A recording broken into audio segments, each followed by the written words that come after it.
दोस्तों, इस वीडियो में जनाते हैं कि हनुमान जी ने अर्जुन का गर्भहरण कैसे किया था।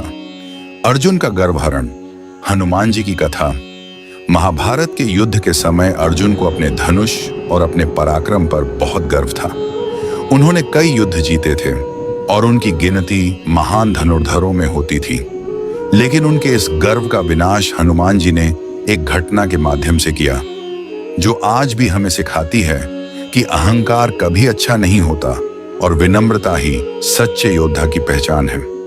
कथा का प्रारंभ, एक बार अर्जुन तीर्थ यात्रा पर निकले थे। वे गंगा किनारे पहुंचे और वहां एक स्थान पर उन्होंने देखा कि एक वृद्ध साधु तपस्या कर रहे हैं।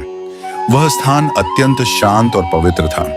अर्जुन ने साधु को प्रणाम किया और उनके पास बैठ गए। साधु, जो वास्तव में हनुमान जी थे, अर्जुन से बोले, हे अर्जुन, तुम कौन हो और यहाँ क्यों आए हो?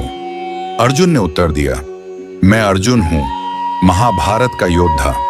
मैं तीर्थ यात्रा पर आया हूँ। साधु ने मुस्कुराते हुए कहा, तुम्हारी वीरता के किस्से सुने हैं, लेकिन क्या तुम्हें लगता है कि केवल तुम्हारे धनुष और बाण से सब कुछ संभव है?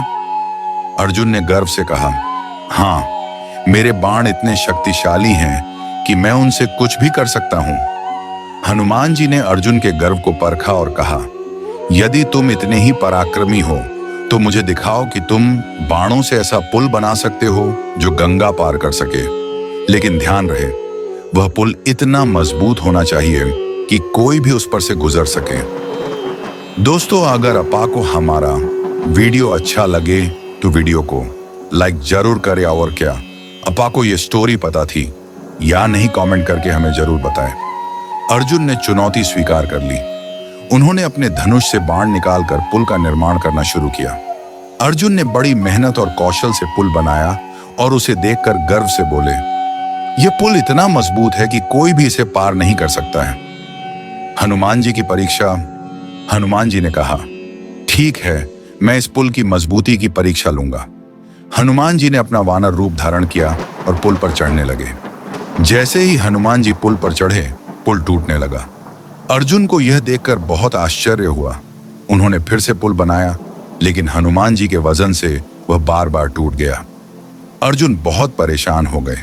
उन्हें अपनी पराजय का सामना करना पड़ा। वे समझ नहीं पा रहे थे कि ऐसा क्यों हो रहा है। अर्जुन ने हार मानकर श्री कृष्ण से प्रार्थना की, हे प्रभु, मुझे इस समस्या का समाधान बताइए। मेरे बाण इतने कमजोर कैसे हो सकते हैं? उसी समय श्री कृष्ण वहां प्रकट हुए। उन्होंने अर्जुन और हनुमान जी को देखा और मुस्कुराए। श्री कृष्ण ने अर्जुन से कहा, यह तुम्हारा गर्व है जिसने तुम्हें यह सोचने पर मजबूर किया कि केवल बाणों के बल पर सब कुछ संभव है। इस वानर को पहचानो, ये कोई साधारण वानर नहीं है, ये हनुमान जी हैं। इनकी शक्ति के सामने तुम्हारा गर्व टिक नहीं सकता। अर्जुन ने हनुमान जी को पहचान लिया और उनके चरणों में गिर गए। उन्होंने अपने गर्व के लिए क्षमा मांगी। हनुमान जी ने अर्जुन को आशीर्वाद दिया और कहा, सच्चा योद्धा वही होता है जो विनम्र हो। गर्व तुम्हें कभी भी महान नहीं बना सकता। तुम्हारी ताकत केवल तुम्हारे बाणों में नहीं है, बल्कि तुम्हारे मन और हृदय की शुद्धता में है। कथा का निष्कर्ष, इस घटना ने अर्जुन को यह सिखाया कि शक्ति और कौशल महत्वपूर्ण है, लेकिन अगर उसमें अहंकार जुड़ जाए तो वह व्यर्थ हो जाता है। विनम्रता और ईश्वर पर विश्वास ही सच्चे योद्धा की पहचान है। इस प्रकार अर्जुन ने हनुमान जी से अपने जीवन का एक महत्वपूर्ण सबक सीखा। उन्होंने समझा कि हर किसी की ताकत उसके कर्म और विश्वास में होती है, न कि केवल बाहरी शक्ति में। मूल संदेश, इस कथा से हमें यह शिक्षा मिलती है कि अहंकार मनुष्य को पतन की ओर ले जाता है। सच्ची महानता विनम्रता और दूसरों की शक्ति को सम्मान देने में है। हनुमान जी ने अर्जुन के गर्व को तोड़कर उन्हें यह सिखाया कि आत्मविश्वास और अभिमान के बीच का अंतर समझना आवश्यक है। वीडियो अच्छा लगे तो लाइक, शेयर और सब्सक्राइब जरूर करें। दोस्तों, अगर अपा को हमारा वीडियो अच्छा लगा तो कमेंट जरूर कीजिए, वीडियो को लाइक कीजिए और सब्सक्राइब कीजिए। Please keep supporting.